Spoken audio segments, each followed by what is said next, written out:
नमस्कार, तुमच्या सर्वांचं स्वागत आहे माझ्या यूट्यूब चॅनलमध्ये, ज्याचं नाव आहे रेणुका पवार. तर आज आपण पहिला ब्लॉग चालू करतोय आपला. तर आज त्याची सुरुवात आपण सप्तशृंगी आईच्या गडावरून करूया. तर व्हिडिओवर नक्की बनून राहा. लाईक करा, शेअर करा, सबस्क्राईब करा आणि बेल आयकॉन दाबायला विसरू नका. चला तर आपण भेटूया सप्तशृंगी गडावरती. चला तर आपण निघालो आहे सप्तशृंगी गडावरती जाण्यासाठी. खूप पावसाचं वातावरण झालं होतं बरं का, पण अजून काय पाऊस आला नव्हता. पावसाचं वातावरण तर भरपूर झालं होतं आणि मग काय नाही, चालू होतं मस्त इकडं तिकडं व्हिडिओ काढायचं काम, गंमत जम्मत.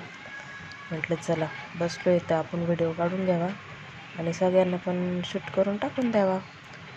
तसंच बोलता बोलता म्हटलं चला काहीतरी काम तर केलंच पाहिजे नाही का. मग चालू होतं व्हिडिओ वगैरे काढायचं आणि हे काय आपलं काम नाही म्हणा, पण चाललंय. वातावरण खूप छान होतं, मला खूप प्रसन्न वाटत होतं वातावरणात बघू. आणि गडावरती जायची मज्जाच वेगळी खरंच. आतुरता पण खूप होती की कधी आईला जाऊन भेटतो, कधी आईचं दर्शन होतं सप्तशृंगी आईचं. गर्दी तर खूप असणार आहे असं वाटलं होतं, बघू आता. खूप छान आणि खूप मस्त वातावरण होतं. व्ह्यू पण खूप छान येत होता. बघा ना तुम्ही, किती छान व्ह्यू येतोय आणि एकदम रम्य असं वातावरण वाटत होतं.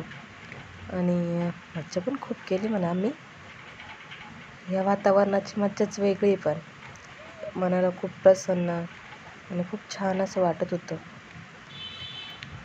म्हटलं किती छान वातावरण आहे, वरतून पाऊस चालतोय, मस्तपैकी पाऊस चालू होता.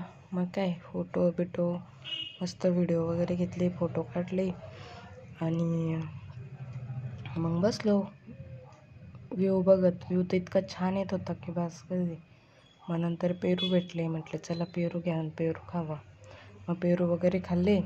नंतर मग गाडीतून उतरत नाही तर DJ चालू होता. म्हटलं चला DJ चालू आहे ना तर नाचूनच घेऊ. मग कुठं थांबतो आम्ही, मग घेतलं नाचून. मस्तपैकी DJवर गाणे चालू होते तेव्हाचे, मग घेतलं नाचायला. मस्त नाचलो बिचलो, बघा तुम्ही. नाचूच राहिलो अजून पण. म्हटलं चला घ्या नाचू. आमचं नाचायला लागलो ना एकदा तर नाचायचं काय थांबतच नाही. मग आम्ही बिचारा DJवाला थकून जातो ना DJ वाजून वाजून, पण आमचं नाचायचं काय थांबणारच नाही. असं आहे आमचं काम. बाकी मग पुढं बघाच तुम्ही काय केलं, कसं झालं काय नाही, देवदर्शन वगैरे.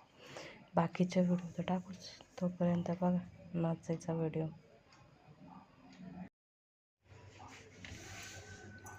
त्यानंतर नाचून वगैरे झालं, मग पुढं आलो. पुढं आल्यानंतर आम्ही इथं तळं आहे, त्या तळ्यामध्ये आम्ही तोंड हातपाय वगैरे धुतले. पण ज्याची त्याची इच्छा, आपल्याला आंघोळ करायची तर आंघोळ करू शकतो आहे आणि तोंड हातपाय धुवायचे तोंड हातपाय धुवू शकतो आहे. देवीला जायच्या आधी इथून हातपाय तोंड वगैरे कोणी आंघोळ करतं, मग देवीवरती जातं गडावरती. तळ्यात खूप पाणी होतं पण धुकं असल्यामुळे व्यवस्थित दिसत नव्हतं. इथून खूप छान निसर्गरम्य वातावरण दिसतंय ना. हे आहे वरती आईच्या गडावर जाण्यासाठी. तर आपण जाणार आहोत वरती. फक्त थोडंसं कॅप्चर केलं बघा, किती छान दिसतंय वातावरण. हे रोपमधून जायच्या आधी हे तिथं आपण काही शॉपिंग वगैरे करायचे असते, कोणाला काही खरेदी करायचं असलं तिथं ते प्रसाद वगैरे देवीसाठी काही वटी वगैरे तिथं भेटतं. आणि इथून नंतर आपण रोपवेवरती मध्ये बसलो आणि चाललो आहे वरती. हे बघा किती छान आहे, पावसाचं वातावरण, पाऊस चालू आहे थोडा थोडा. किती छान असं वाटतंय, खूप म्हणजे मन प्रसन्न झालं असं वाटतंय. इतकं छान वाटतंय आणि वातावरण पण खूप छान आहे. तर म्हणलं चला थोडंसं व्हिडिओ काढून घ्या. गर्दी खूप होती, गर्दी प्रमाणाच्या बाहेर होती. इतकी गर्दी होती का व्हिडिओ काय पूर्ण नाही घेता आला, तरी शॉर्ट व्हिडिओ घेतलेले, शॉर्ट क्लिप. नाही बघा, या आईचं दर्शन घेतानाचा काही व्हिडिओ, एवढी गर्दी होती बघा, खूप गर्दी होती. ही आईची मूर्ती किती छान दिसते, आई बघा किती छान आणि किती मस्त वाटतं. दर्शन खूप छान झाले, खूप मस्त झाले. चला तर मग भेटूया पुढच्या व्हिडिओमध्ये, नेक्स्ट व्हिडिओ. Bye bye.